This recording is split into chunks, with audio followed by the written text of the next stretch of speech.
Hi, this is David Douglas, Managing Director of EBO, the digital agency. EBO are the proud sponsors this year of RadioMoLI and MoLI's digital programme.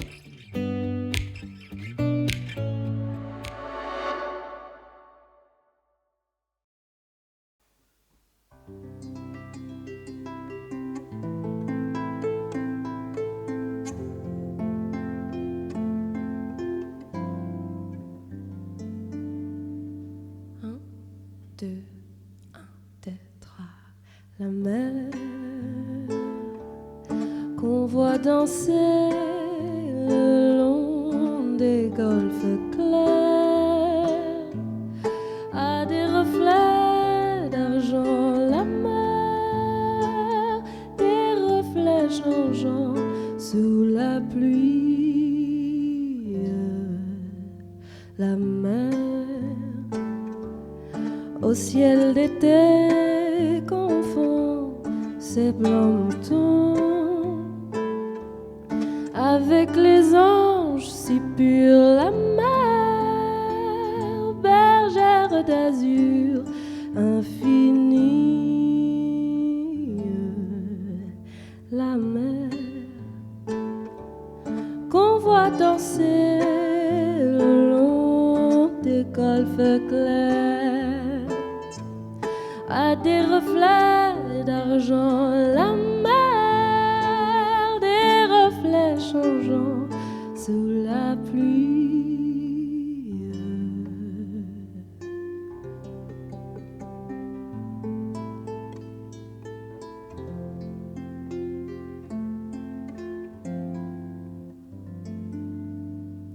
La mer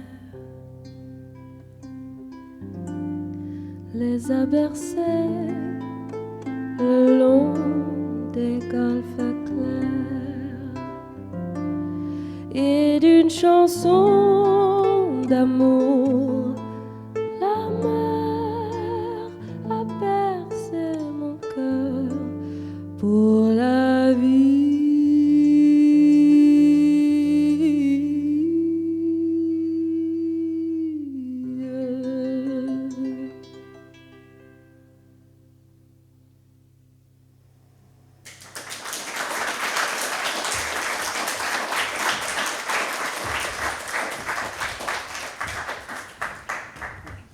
Good evening. Good evening, everyone. You're very welcome to the Museum of Literature Ireland for Words on the Waves, a special celebration of MoLI's flagship digital project, RadioMoLI.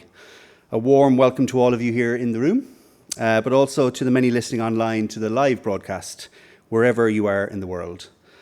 And thank you to the wonderful Julia Spanu and Elsa Kelly, who opened there with a beautiful performance of La Mer by Charles Trenet. I'm glad to say we'll be hearing more from them later on. And much more about the sea too, for reasons that will become clear in just a moment. My name is David Cleary. I'm the newly appointed CEO here at MoLI, although I say newly appointed, it's been 6 or 7 months now. But I have enjoyed learning about RadioMoLI and diving into this rich archive for Irish literature since long before I came on board. RadioMoLI was launched in February 2019, several months before the museum opened its doors to the public for the first time. Back then, the programme launched with an event not unlike this evening's, but in the middle of a building site, as the museum was very much still under construction. And as the museum grew and developed, so did RadioMoLI. It soon became clear that what began as a modest online radio station had so much more potential.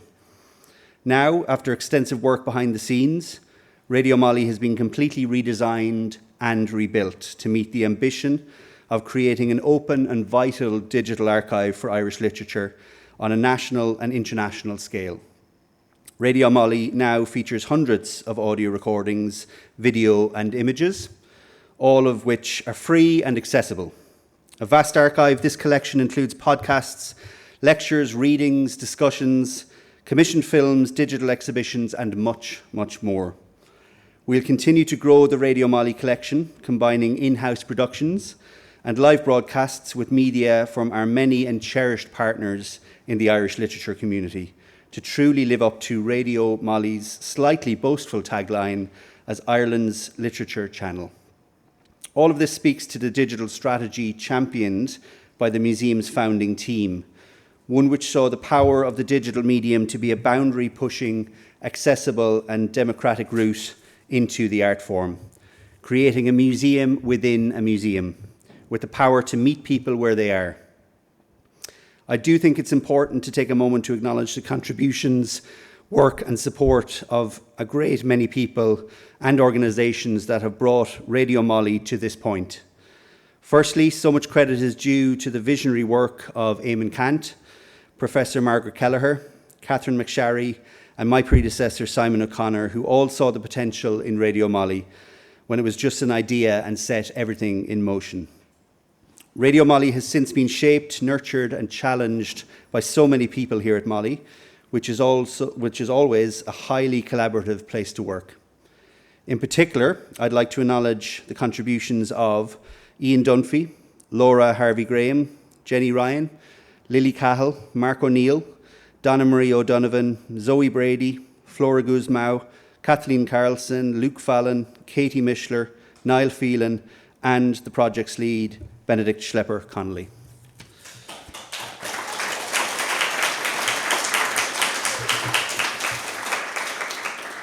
Over the years, RadioMoLI has grown and flourished through rich partnerships from partners within our literary and academic communities. There are happily too many to mention, but special acknowledgement must go to Professor Geraldine Meany and all her colleagues at the UCD Centre for Cultural Analytics, Eugene Downs and the Department of Foreign Affairs, Dr. Tim Groenland, Professor Anne Fogarty and the UCD School of English, Drama and Film, UCD, EDI and Dr. Paul Dalton for our Past, Present, Pride series, UCD Library and the Irish Poetry Reading Archive, and all at Skene Press for their ongoing partnership. There are also so many artists, producers and technicians who have sustained and enriched the project. And so much of what is special about the platform is due to the thoughtful work of designer David Donoghue and developer Stuart Cusack.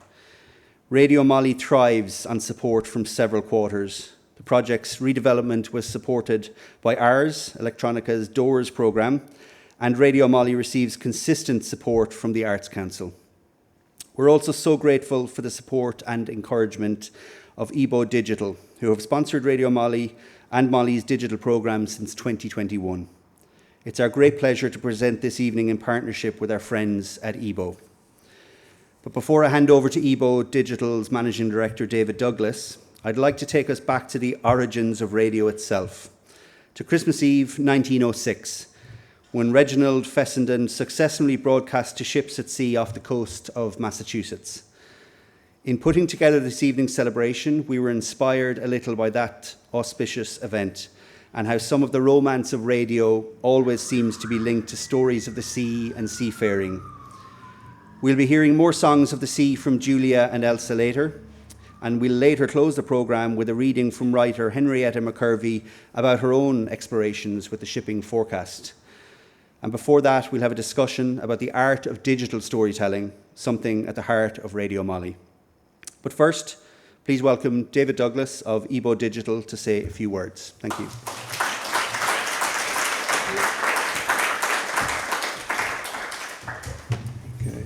Hello, can you hear me?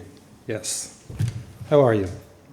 So, I have all these notes and I have these prompts in them about how I'm supposed to behave, and I have to not read them. My first one is to look up, stop frowning, you're a devil for the frowning. So I think my mum got a hold of this before I made it. But anyway, thanks for having me, David, and thanks for the intro. My next thing is to smile.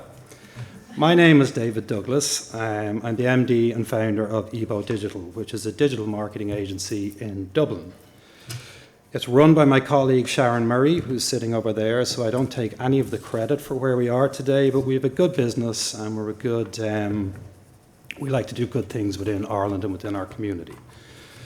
It's amazing to be here tonight for Words on the Waves, celebrating our sponsorship of the museum and the relaunch of RadioMoLI. Thank you especially to Benedict Schlepper-Connolly and Sharon Murray for pulling this all together.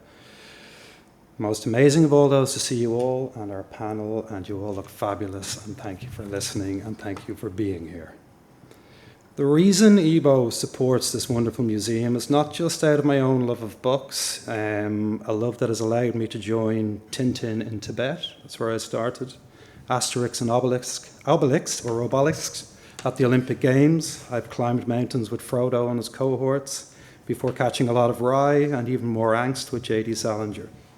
I'm now settling down with Philip Roth and Anne Enright, which is an unsettling combo at the best of times.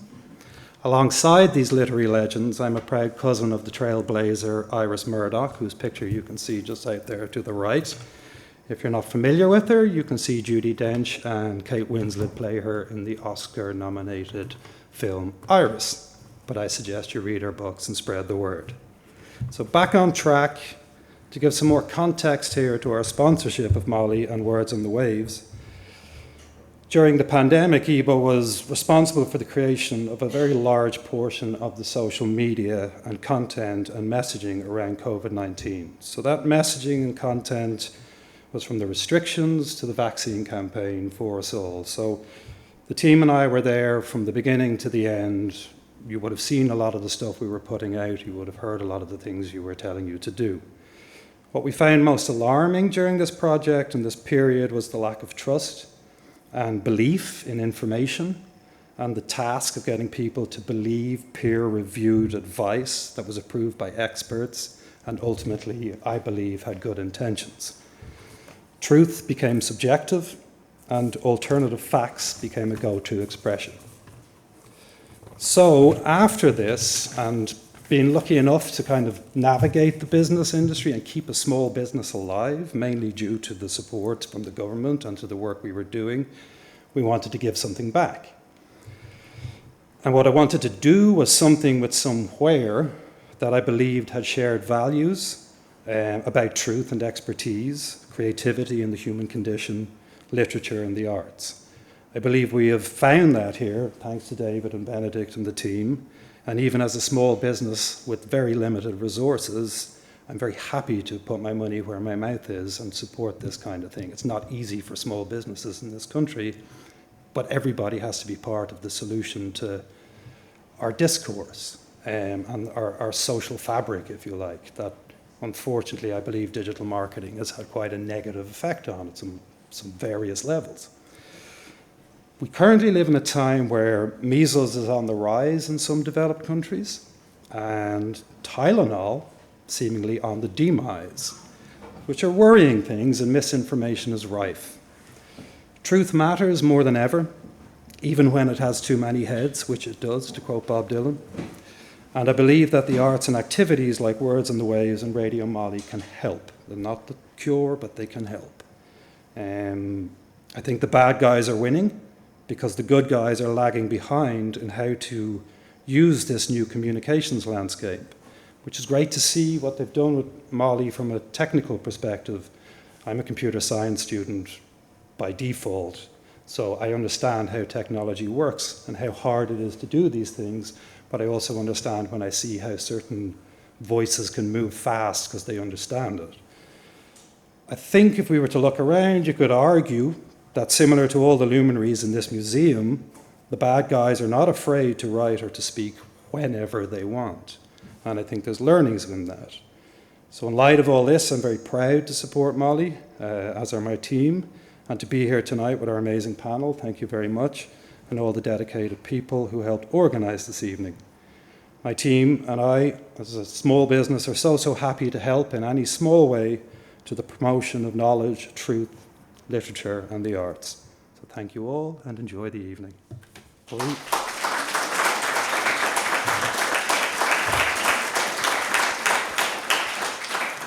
I now have to breathe, run, sweat, cry, and ask Sharon if it was all okay. Thank you.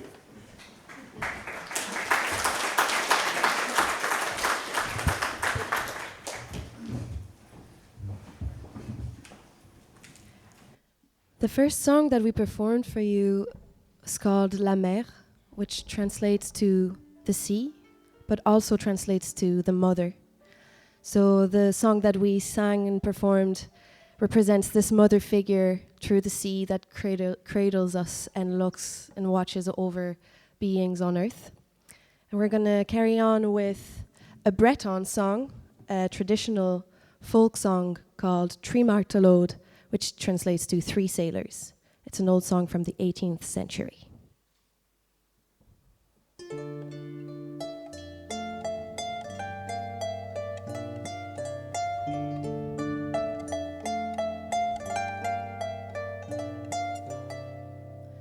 Trí Martelode, yawonk, la la la la la la la. Trí Martelode, yawonk, Yvonne est agi. Trí Martelode, yawonk, la la la la la la la. Trí Martelode, yawonk, Yvonne est agi.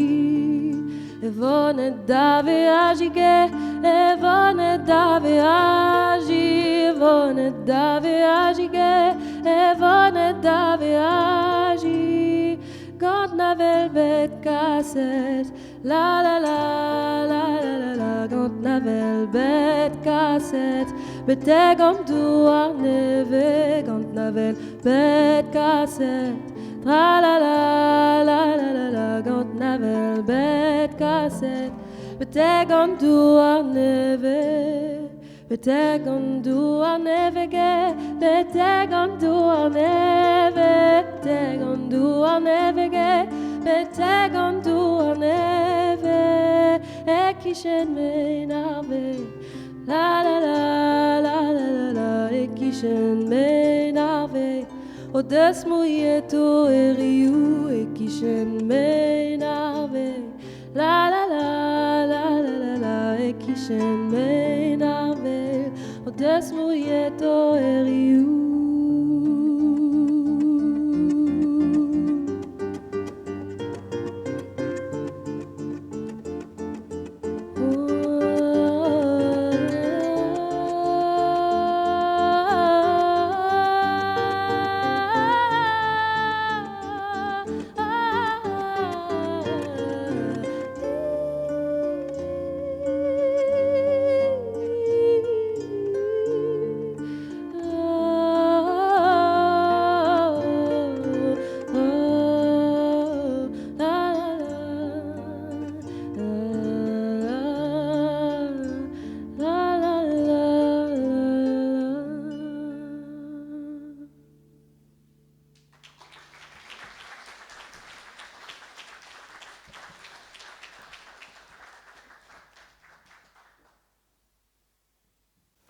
Thank you so much for that music. That was absolutely beautiful.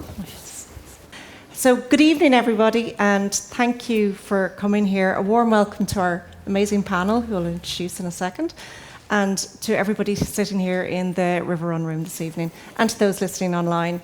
So tonight, as explained, we're celebrating RadioMoLI, the Museum of Literature's own radio station, supported by Ebo Digital. I'm Sinead Clandillan. I'm the Director of Content for Ebo Digital. I'm very honoured to be chairing this panel. So enough about me, and I'm just going to introduce everybody here. We have a magical mix that Benedict Schlepper has put together.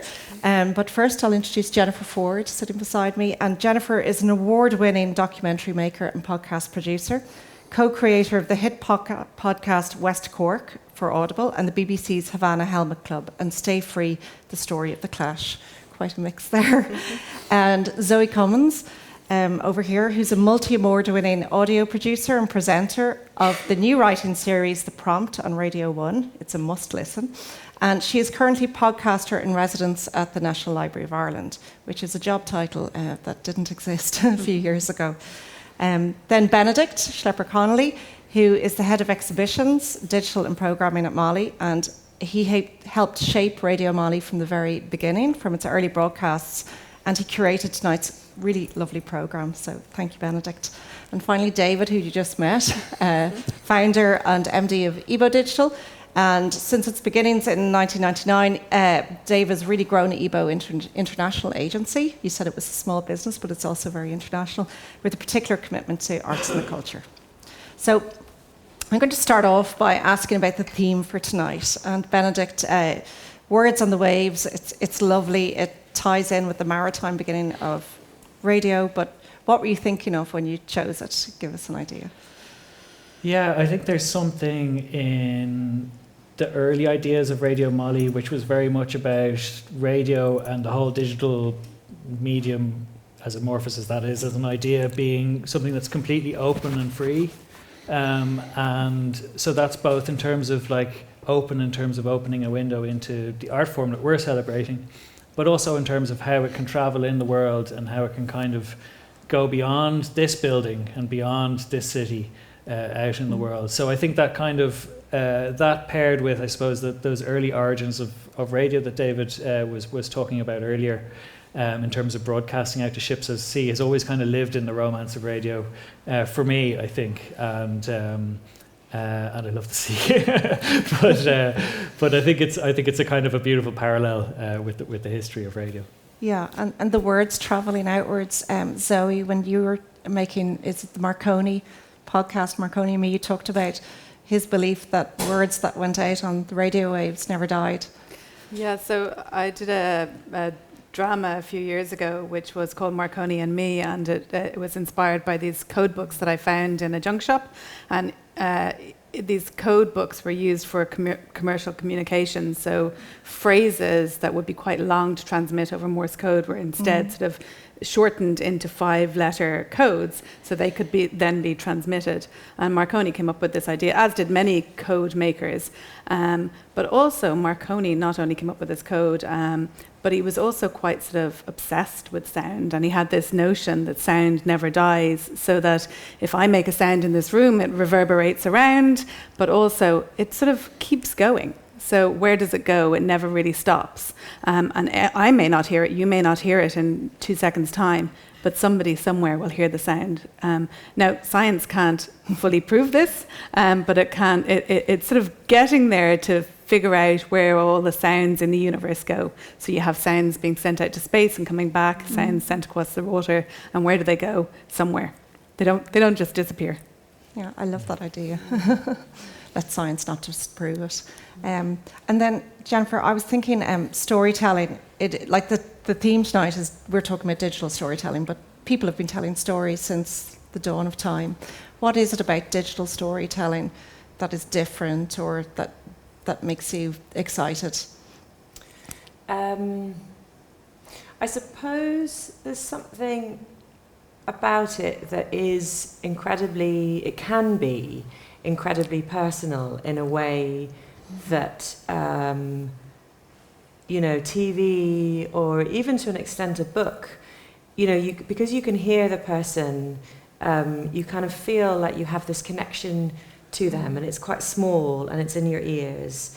And I think it can feel, even if they take you on an epic journey, I think there is something, when it's right, there is something really magical about it. It feels like it's like you and that person taking your hand and taking you somewhere else. And I think that, with the soundscape, you can be sort of dropped into a world with that kind of storyteller in a way that you maybe because you have to use your imagination a little bit, you're not kind of stunted by having to use particular pictures on a screen. You kind of go, if you kind of go with it a little bit more, then maybe it feels like it can take you somewhere quite magical. That's lovely, the magical idea, and using your imagination to fill in the blanks, to make the pictures of what you can't see on the on the screen or whatever.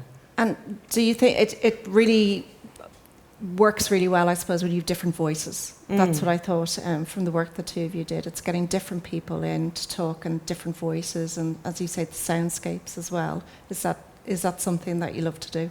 Definitely. Well, the voices I think are definitely key, and we always try and let the people tell the story in their own words as much as possible, and then you kind of are the stitching between it. I definitely listen to a lot of podcasts where the narrator is so present.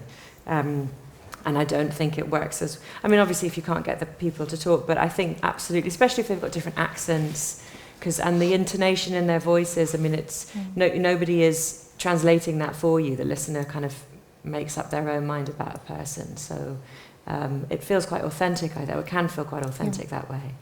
And so, and I think it's what you're saying about tone as well. You can have... because you can't see the person, everything that you're hearing, you're kind of, as a listener, you're building that world with the maker. And as intakes of breath, there are no facial expressions, but they're your facial expressions on the radio. So you're just listening for everything, and then you can sort of step into that space with them. And tone is a really big thing. So depending on how somebody says something, you're reading a lot into that.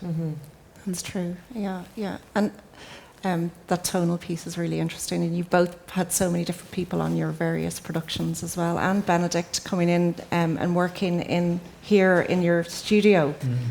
Just to say that there is a studio, a podcast studio, actually in the museum here. Do you want to? It's actually one of the most beautiful rooms in this building, and not enough people get to see it. But it looks out over the ivy gardens, and it's very quiet and peaceful there. I think that I just really drawn to the idea that you're both speaking about in terms of the kind of how personal radio or the digital medium is, as well as that kind of how you pick up on the inflections of tone. You become kind of hypersensitized almost to it.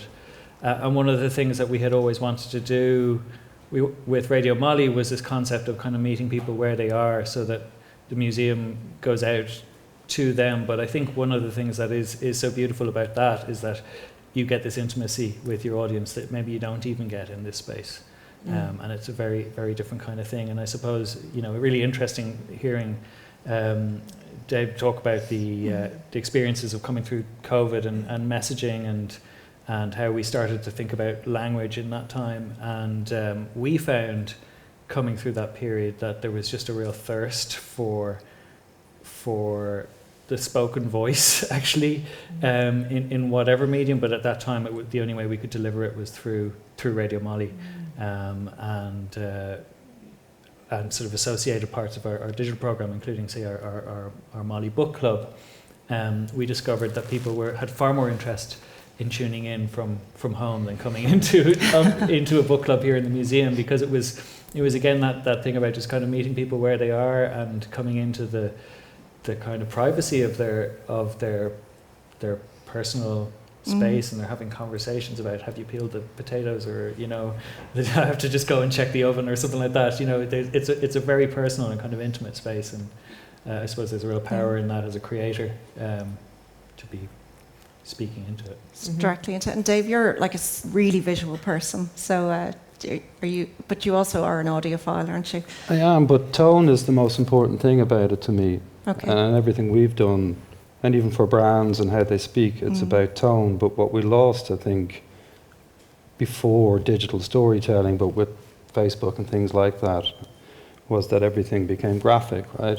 And there's a thing called Poe's law, which means that if you say something sarcastic or if you give misinformation or anything like that, the default of a human is to believe it is true, unless there is a winky face to give tone.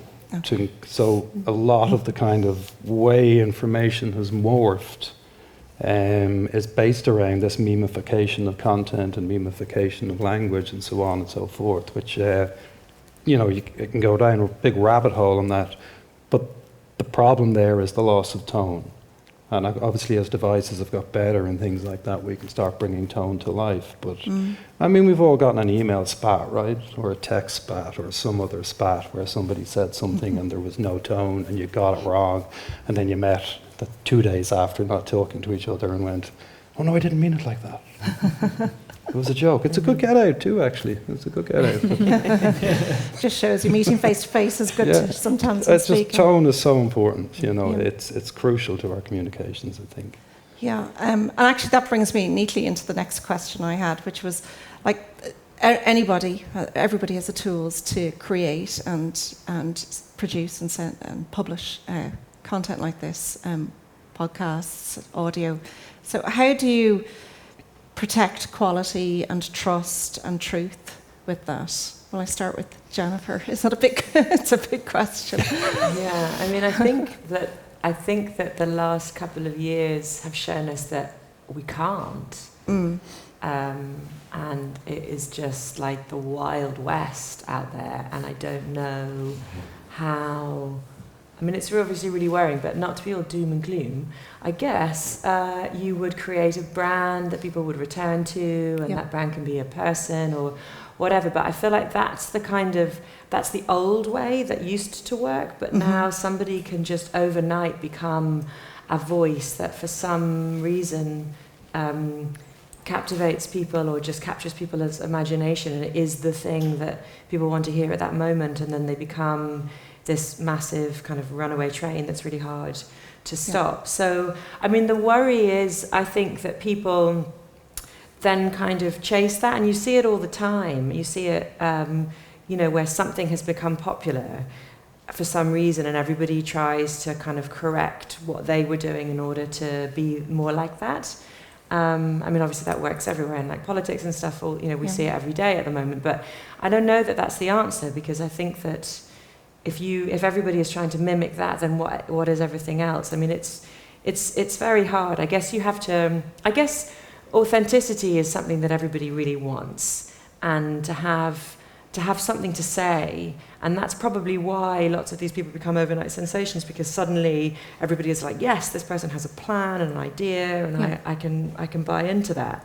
And I think if we get moved in the sort of wrong direction, then we lose our authenticity. So I guess it's really to try and figure out what the reasons for telling your stories, what questions you want to ask, why those questions are important, and then once you've figured out that, then just stick to that, and then let that drive the stuff that you make, I guess. I hope it resonates. And finds an audience. Yeah, I think there's, if you're consuming, content, or if you're listening to programs or a series, that you should just resist as much as possible. Resist the fake, the crap, the stuff that doesn't put in the time, doesn't have producers and writers and editors working on it who have credibility and have done their research and put in the time. And the only way to get those pieces made is through funding. And if pieces, whether they're productions or whether they're podcasts or whether they're on the radio or the various different types, that the funding needs to be there for the pieces to be made. And it is a sort of a fight. You're fighting with all this sort of content that's coming in that's fake. And the only way to encourage better productions and excellence is to fund it. And I think that's, we have good funding in this country, but we need to keep that going. But you can see that there is an appetite there for excellent work, and you can see that because we're at a live event now. Live events in this country and across the world have gone up. People are interested in real and authentic experiences, and again, that costs. So it's about sort of providing that funding base and resisting and saying no to those pieces of work that are substandard, and promoting the pieces that you feel are good and worthy. It's totally true that, but the problem is, I think, is that the let's call it crap, for lack of a better term, is better funded. They've got all the money, and they actually understand the algorithms, and they understand the advertising models far better than traditional content creators or makers or whatever you want to call it. But what you see now is that sort of weird billionaires and stuff just pumping money into chaos. Very, very difficult for governments and private institutions and public bodies to go up against that when they don't have the money. And I think that leaves a lag of 5 to 10 years at a time when things are moving at a speed of seconds. And like, you throw in AI now and it's just, I don't know if anyone's watching the morning show. They open it up with her talking, and they use AI to translate her in real time into 200 languages, and just boom, off the message goes. And there are companies now that are creating, and I won't promote them, but there are companies that are creating, AI-produced podcasts. Pick a topic, any topic, and there you will have half an hour of scraped sort of other people's ideas being scraped into AI voices and then being sold for those companies to essentially take the marketing money off it. They're not really interested in the content. Absolutely. So it is a very difficult time that we're in, but we are somewhat protected here in Ireland, and we should continue to be sort of resisting it. And those things that you would put guardrails around, that's research and having a proper team. Would that be correct to like research seems to come up, and when I did my research and looking at what you're making, there's always that team listed at the bottom, and it seems so important to do that and use experts and bring their wisdom in. I think one thing that's just really undeniable is what a craft it is, and I think it's something that you really discover when you start trying to make something anywhere in the same league as the kind of work that Zoe and Jennifer make. We've run a program here on RadioMoLI for a number of years called Writer Presents, and the whole idea was that it's a blank slate. So we'll approach a writer and we say, look, here's the kind of technical support. We want to make something of indeterminate length. It could be a podcast series, it could be a one-off drama, it could be an essay that's simply recorded with a soundscape. Pretty much whatever they wanted to do with it, and we've had some really lovely results with writers like Claire Louise Bennett, Sally Hayden, Dermot Balger, like doing completely different, formally completely different things. But one thing most of them say at a certain point in the process is, this is really hard. Do you know, even just trying to make sense of a narrative or pull different strands together, or one of the things that people find hardest is actually leaving things out, which I know you're very familiar with. You know, the concept that you could have recorded, you know, hours of interviews and you're only going to use 5 minutes of it. So I think when you're in the process, you realize what a craft it is, and I think you can only come away with such a respect for that craft. But of course, the AI probably doesn't see it that way. But yeah. I love that idea. Editing is still so important. Like in the work we do, you're always trying to get people to bring it down to a narrative, and that is such a art form. And you need, I suppose, when you're making it into a soundscape, that is even harder. Like, how did you, if you're doing years of research into something, how do you keep that narrative going over time? Is that really tricky? Like when you were doing West Cork, for example. Yeah. What do you mean? The sort of stick on one story for that long, or to weave a story into that episode? I suppose weave a story out of that and keep people's trust going and keep. Yeah, the listener's trust or the characters? The listener. Yeah. Oh, yeah. So it is hard. It's really, really hard. I mean, it's just, we've just finished one, and I cannot. There have to be easier ways to make a living. Is the way where I'm at the moment. It is so hard, and like as you say, leave it the stuff that you agonized over and loved, you know, the interviews that you loved, and then there just isn't any space for them. I mean, I feel like you have to be good to your audience. You're not making it for you. You're making it, and it's really good of people to give them your time, and they're only going to be so generous. So I think you have to, I mean, I try and think it's like, say your episode is 30 minutes, you have to it's like you have £30. Do you want to spend £1 on this and spend it? Because it is like spending money every time you add another minute, and you can just kind of feel, you know, if you listen to it yourself, it feels like it's great. And then if you listen to it just before it goes out and you imagine that other people are going to listen to it, you suddenly get like hives and you're like, oh my God, it's so long, it's so long, it's so long. And then it's much easier to start making edits. But yeah, you have to remember why the listener is listening, what the questions are that you set up at the beginning, and how is every bit of every episode has to be answering the questions that you've set up either at the beginning of the series or the beginning of the episode. You have to know why you're hearing something, I think. Yeah. Otherwise it feels like you've been taken somewhere and you don't really know why. So you have to put yourself in the listener's shoes. Yeah, exactly, and understand like everything they need to know why they've been given this particular information. It can't just be because it's interesting. Oh, fair enough. And Zoe, how do you feel about that? Well, I don't do long form like Jennifer does. I would do more individual programs. But just any of the documentaries that I would have made, which maybe be half an hour, some of them would be 50 minutes, you might record up somewhere between 20 and 30 hours for that half hour. And then you're just cutting it away, and then maybe you're putting in a voiceover, or maybe you're in the piece yourself. So you really do have to just abandon so many hours of your work, and you might have traveled to many different locations to pick up those 20, 30 hours. But the only thing that you remember is the piece that goes that is finally done. The only person that remembers that there was anything else there is you, the maker. And then even after a year, you actually don't remember anything about it. You're just left with the 28 minutes or the 50 minutes. But it is a really voracious medium, and it just chews up hours of time in recording, time in editing. But what you're left with is a sort of neatly packaged piece. And for anybody who's sort of writing for radio, which is a very different beast to writing for the page, if you're reading something, it's between 150 words and 180 per minute. So you know how little you can actually fit into a half hour.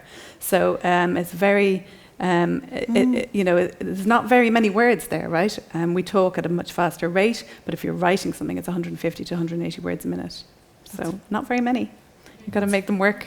Yeah. It's fascinating. It connects very well with what Benedict was saying about people. It's like a new format for a lot of people.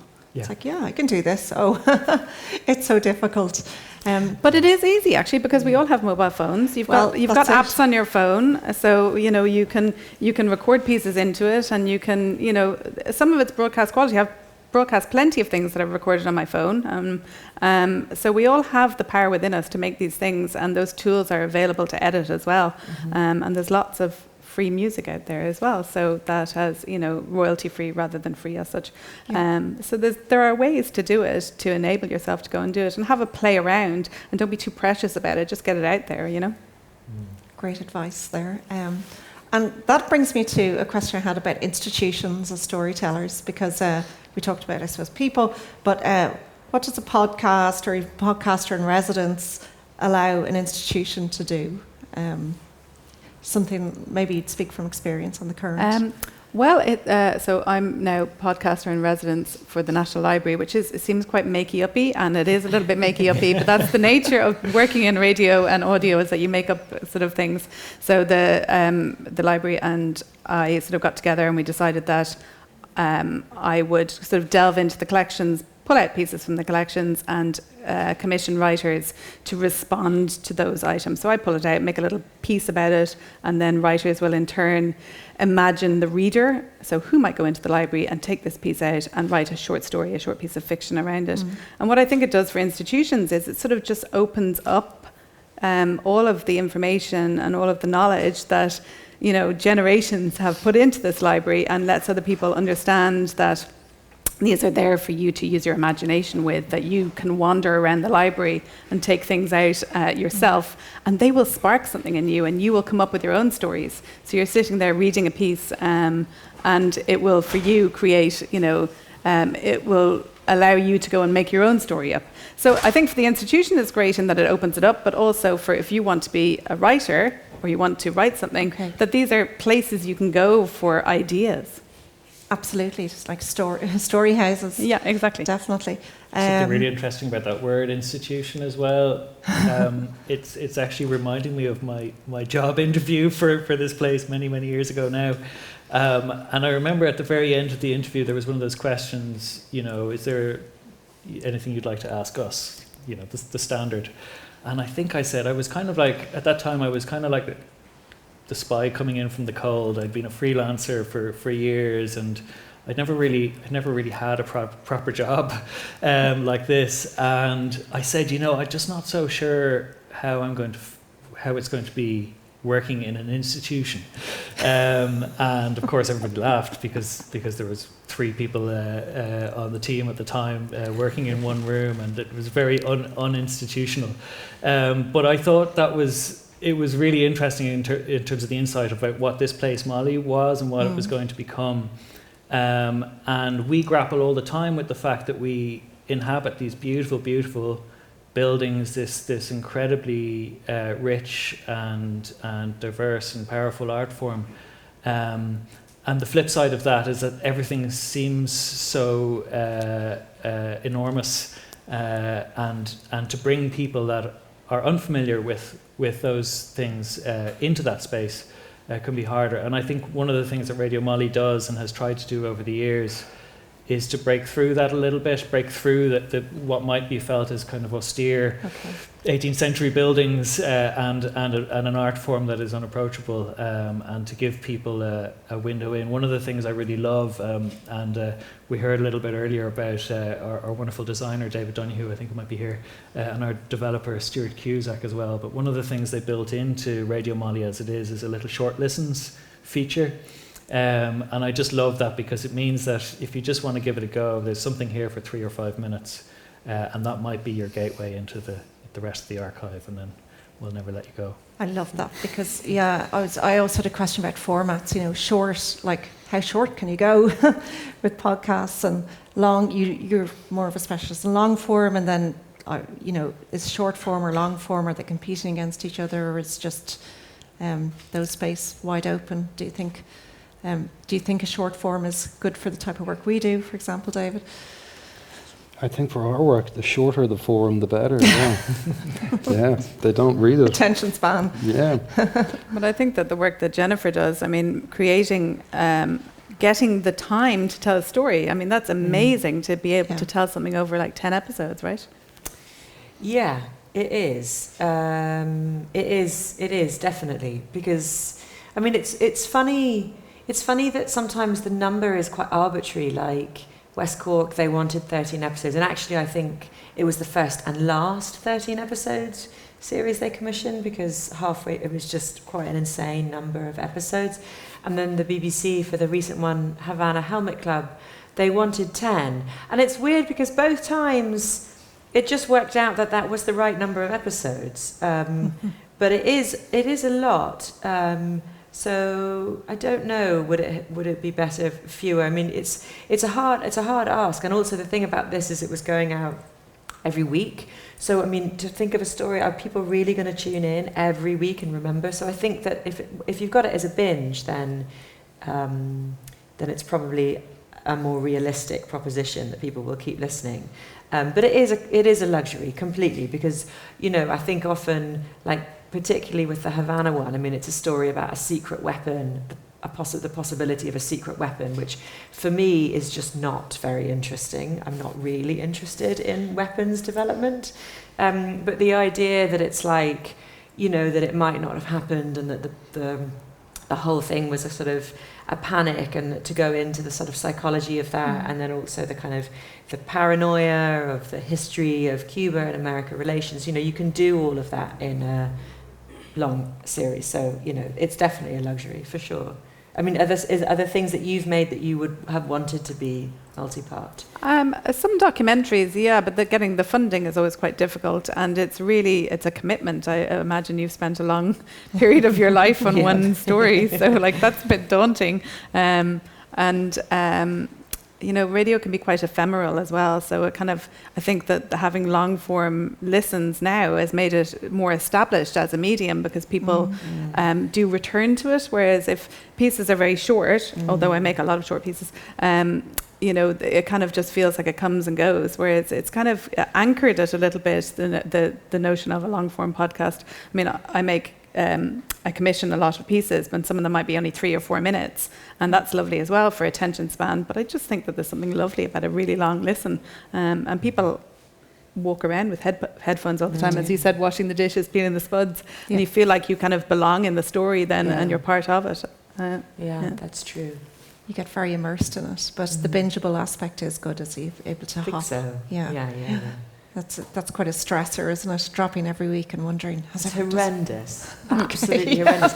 And then also the thing is that characters are listed, so with the main character in it might be making the whole thing up, which we say at the start. So we thought it's this kind of great thing where the listener is like, is he telling the truth?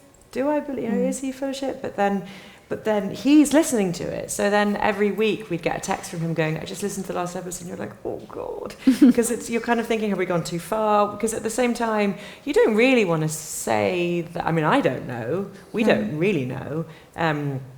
So we don't want to kind of come down either side and kind of, call somebody out for something that we don't necessarily know the answer to. So that was a stressful experience for sure. Yeah.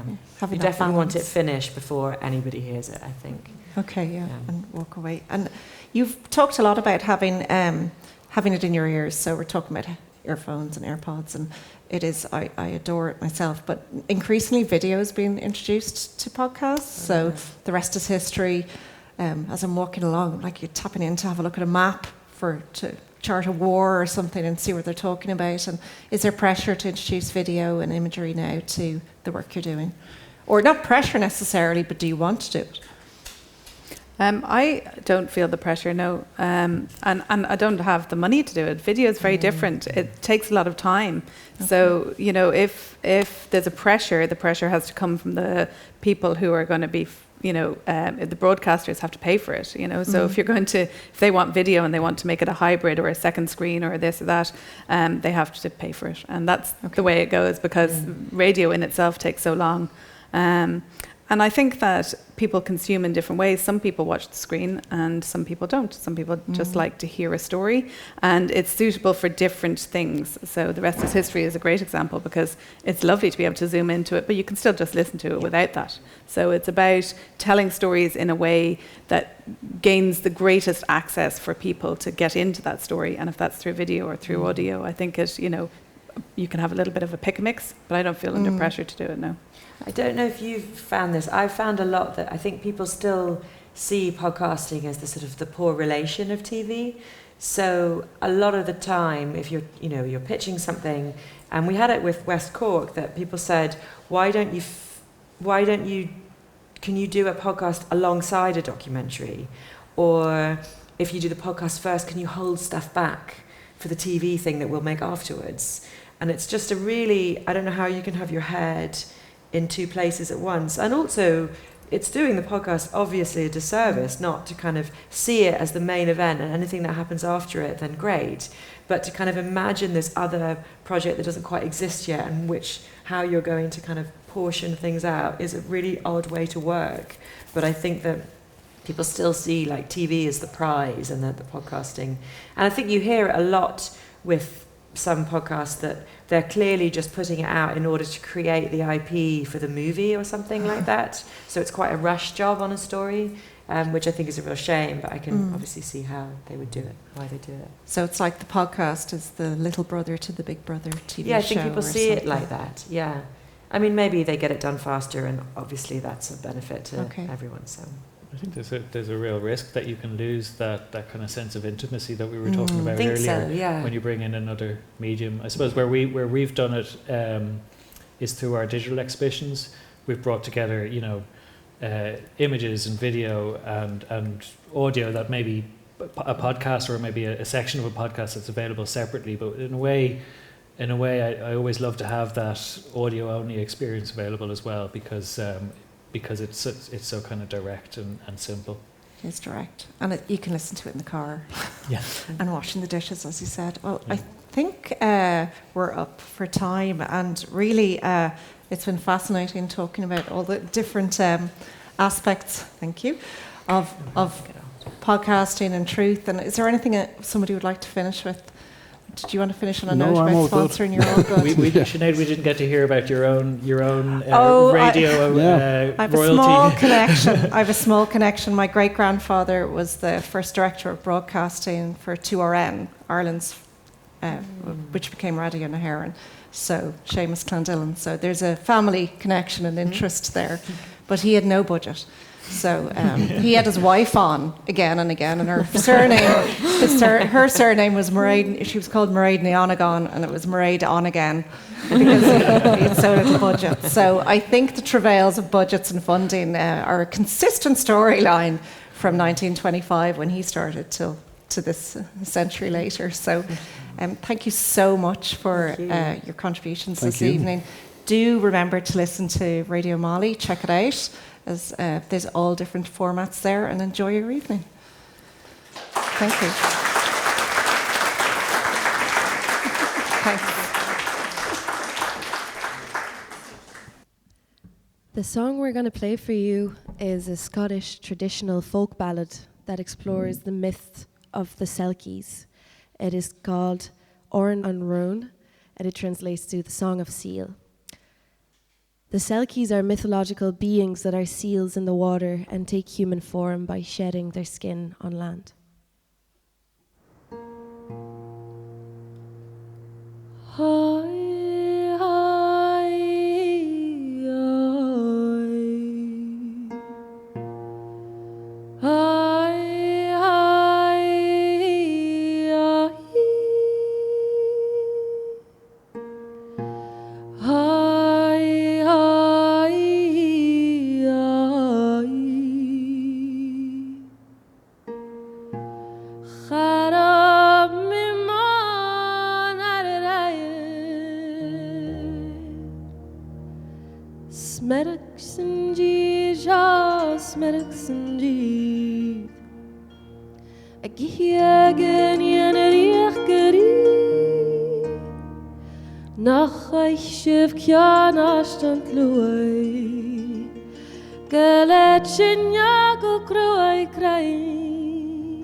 Thank you to Julia and Elsa for that beautiful rendition of the Scottish song O Ran on Rowan.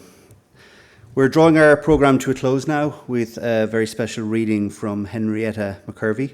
Henrietta is an award-winning author as well as a regular contributor to RTE Radio 1 and curator of the Echoes Festival, which takes place next week in Dalkey. Before we hear from Henrietta, I'd like to thank Simon Cullen and Katarina Schembri on sound, and our own colleague Emer O'Hanlon, as well as Sharon Murray at EBO for their help in putting this event together. Heartfelt thanks to all our contributors this evening, to Julia and Elsa for the music, thank you, to David Douglas and Sinead Clandillan from EBO Digital, Jennifer Ford, Zoe Cummins and Benedict Schlepper-Connolly, as well as Henrietta McCurvey. After the show, and with apologies to anyone listening online, please join us in the Dear Dirty Dublin exhibition to my left as we raise a glass to RadioMoLI in just a moment. But first, please welcome Henrietta McCurvey with the shipping forecast.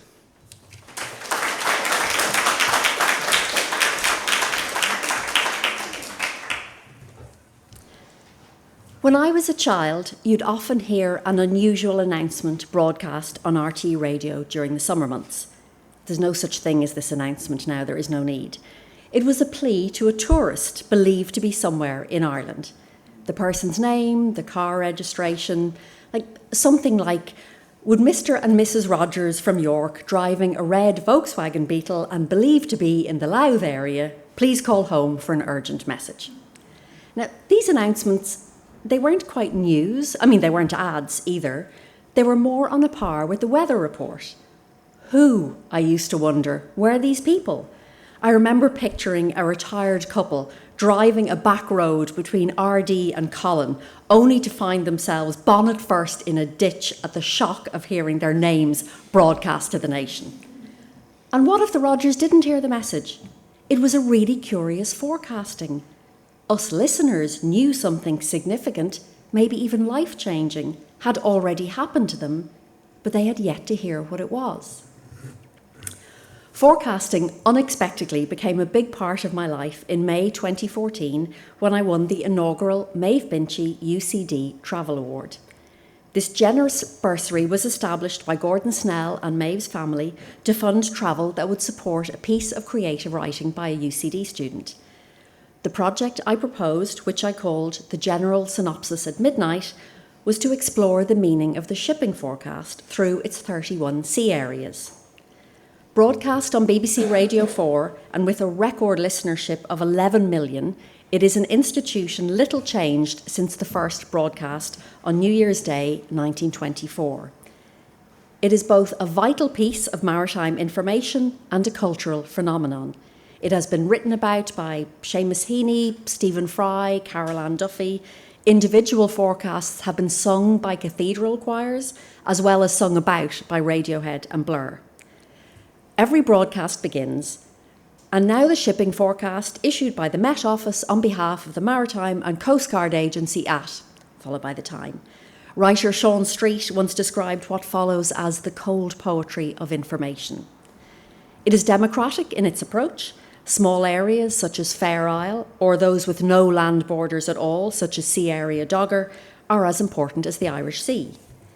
The sea areas are listed in a roughly clockwise direction, beginning with Viking off the coast of Norway, before zigzagging across the North Sea, taking in the Channel, heading south towards the Iberian Peninsula, and finishing up in the icy waters of Sea Area Southeast Iceland.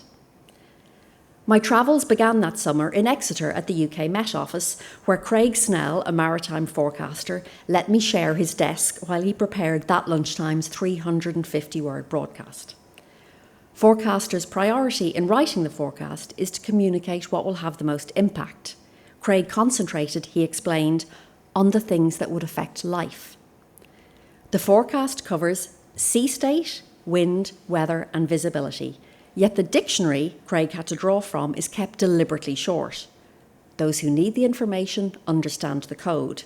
Fog, for example, can be described using only patches, banks, or extensive. Doesn't Patches and Banks sound like a detective TV series of the same era as those holidaymaker ads from the radio? When I left the Met Office that day, my next stop was the Isles of Scilly. It was very hot, oddly and beautifully still for a place surrounded by water. On St. Agnes, its southernmost populated island, I was waiting for a boat and got talking to the owner of the two and only buildings on Goo, a tiny island adjacent to St. Agnes. Goo was uninhabited from the Neolithic period until the 1920s, when an eccentric Irish surveyor decided to build himself a barn and a house there. He is buried on the prow of the island, facing out to sea. The man I was talking to, a shipbuilder from Kent, told me the story and added, "It's lucky he was quite a short chap." "Why?" I said, and the reply was, "Because he asked to be buried standing up." When I visited areas Humber and Dogger, I stopped off in York. York was badly bombed in 1942 when Hitler decided to deliberately target historically significant British cities. He selected only those rated 3 stars in his Baedeker guidebook. How different the bombing campaigns would have been had he selected 2-star cities or used a different listing, such as the Shell Guide, instead. A guidebook, I realised, is a type of forecast, a prediction as to what you should expect to find and where and why it matters. Over 6 months in 2014, I visited sea areas by land, water, air, and in the case of those I explored through their folklore or history, by making things up.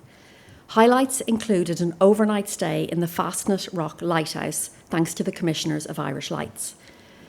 13 kilometres off the Cork coast, this most southerly point of Ireland was known as Ireland's Teardrop, because it was the last glimpse of this country 19th century emigrants could see as they sailed for North America. Like all Irish lighthouses, it's unstaffed now, but attendants visit regularly for maintenance checks. I hadn't been on Fastnet long before I understood what the attendant Neely O'Reilly meant when he told me they had to make lighthouses functional, but they didn't have to make them so beautiful. There I curled up, literally, in a curved bunk and watched its 6-ton lamp flash 50 kilometres into the dark night. Every one of Fastnet's 2,074 granite blocks, weighing between 1 3/4 and 3 tons each, were set by a stonemason called James Kavanagh. He was foreman during the lighthouse's construction, his bed a damp hole carved into the rock itself, from which he rose at 5 every morning to begin that day's labour, determined that under his supervision there would be no fatal accidents among the men undertaking such dangerous work. James Kavanagh left Fastnet only a handful of times between 1896 and 1903 and recorded the build meticulously. But the immense physical toll the 7 years spent on the rock was too much, and he died of a sudden stroke before the lighthouse became operational, his death the only casualty of the build. The areas I didn't literally dip a toe into, I explored in other ways, such as through folklore, culture, or a shared history of shipwrecks. One thing struck me over and over, particularly when I read there are an estimated 3 million shipwrecks in the world, is how do we ever really know where we're going, despite all the preparation? The shipping forecast is a guide, prediction, not certainty. We are human and we can so easily be wrong. At the end of the project, I wrote a radio play called Low Humber about a separated couple forced to spend 3 weeks together to fulfil a commission to write a tourist guidebook. I finished writing about the last of the sea areas while listening to a lunchtime shipping forecast. It was winter then, very different to the weather I had travelled in. It was a completely different experience when I had my own pictures to put with the names in the forecast. At Faroes, southeast Iceland, I imagined sailors on a boat in the 9th century determined to find a land that supposedly didn't exist. At Cromarty, Forth and Fair Isle, I recall driving my tiny hire car through rain and mist across the Scottish island of Unst, an island on the same latitude as Bergen in Norway and Anchorage in Alaska. It had felt as though I was chasing distant, ever-shifting grey hills as other darker hills echoed behind them. I remember as I listened to that shipping forecast on that winter's lunchtime back in my own house, how I wished I could have met Maeve Binchy to tell her about what I saw and the people that I met thanks to the award that was established in her honour. I wanted to tell her the one thing that I learned from every place I went to. The world is bursting with stories. The bottom of every sea, in the tiniest streets of every town, on every blank, windswept beach. But that day, as I switched off the radio when the forecast ended, I realised Maeve Binchy, of everybody, had always known that. North Utsira, South Utsira, Faroes, Lundy, Fastnet, Rockall, Malin. For those of us who listen to the shipping forecast late at night because we love the language rather than need the information, it isn't a prediction at all. It is a lullaby that conjures up dreamlike, inky seas, Viking invasions, long-dead pirates, islands battered by storms. The shipping forecast is a promise of hope. It tells us that a new day will always break. Thank you.